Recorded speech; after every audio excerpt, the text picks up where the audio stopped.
HSC 2025 নিয়ে কথা বলছি। দেখো, বাংলা প্রথম দ্বিতীয় পত্র আলাদা পাস নাকি একসাথে পাস, সেই সাথে বোর্ডের নিয়ম কি কি করবে বোর্ড কর্তৃপক্ষ, মূলত সেই বিষয়ে কথা বলবো। যারা এখনো নতুন, অবশ্যই চ্যানেলটি সাবস্ক্রাইব করে পাশে থাকা বেল আইকনটি বাজিয়ে দাও, কারণ সামনে সকল আপডেট আমার কাছ থেকে পাবা।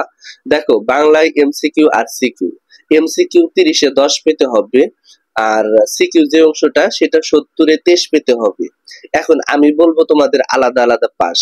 এজন্য বলবো, দেখো, প্রত্যেকটা সাবজেক্টে কিন্তু একসাথে পাস। যেমন দেখা যায় যে রসায়ন, পদার্থ বা ইতিহাস, সামাজিক বিজ্ঞান, এই ধরনের যে সাবজেক্ট গুলো আছে তারা কিন্তু এমসিকিউ এমসিকিউ দুইটা পত্র, এমসিকিউ এমসিকিউ একসাথে পাস দিবে, আর সিকিউ বা লিখিত লিখিত যে অংশটা সেটাই একসাথে পাস দিবে। এখন এখানে দেখা যাচ্ছে বাংলা প্রথম পত্রে এমসিকিউ আর সিকিউ আছে, আর দ্বিতীয় পত্রে নির্মিতি আর ব্যাকরণ অংশ আছে। এখানে পূর্ণাঙ্গ কিন্তু লেখার একটা বিষয়। এখন এমসিকিউ কিন্তু বাংলা দ্বিতীয় পত্রে নাই, সেক্ষেত্রে তারা কি করবে?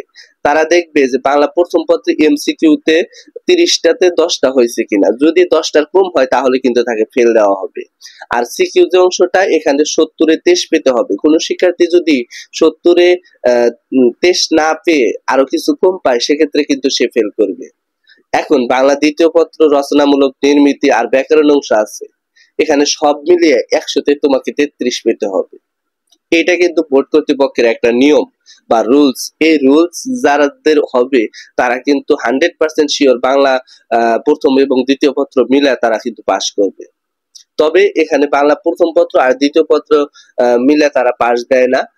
কারণ হচ্ছে এমসিকিউ এমসিকিউ নাই, সিকিউ সিকিউ নাই, এই ধরনের অংশ কিন্তু তাদের নাই। আর গ্রেডিং যে পয়েন্টটা হিসাব করবে, তোমাদের যে জিপিএটা নির্ধারণ করবে, কিভাবে নির্ধারণ করবে? দেখো, দুইটা মিলা যদি 160 থেকে দুইটা সাবজেক্টে 200 মার্ক, এখানে যদি 160 থেকে 200 পায়, সেক্ষেত্রে এ প্লাস পাইলো। আবার অনেক শিক্ষার্থী দেখা যাবে 140 থেকে 159 পাইলো দুইটা সাবজেক্ট মিলা, সেক্ষেত্রে এ গ্রেড। আর 120 থেকে 139 পাইলে এ মাইনাস, আর 100 থেকে 119 পাইলে বি পাবে। এই ধরনের ভাবে কিন্তু গ্রেডিং হিসাবটা করে, বা কত পেলে প্লাস এটা কিন্তু নির্ধারণ করে, এবং কত পেলে পাস। দেখো, অনেক শিক্ষার্থী আছে ভালো, অনেক শিক্ষার্থী আছে খারাপ।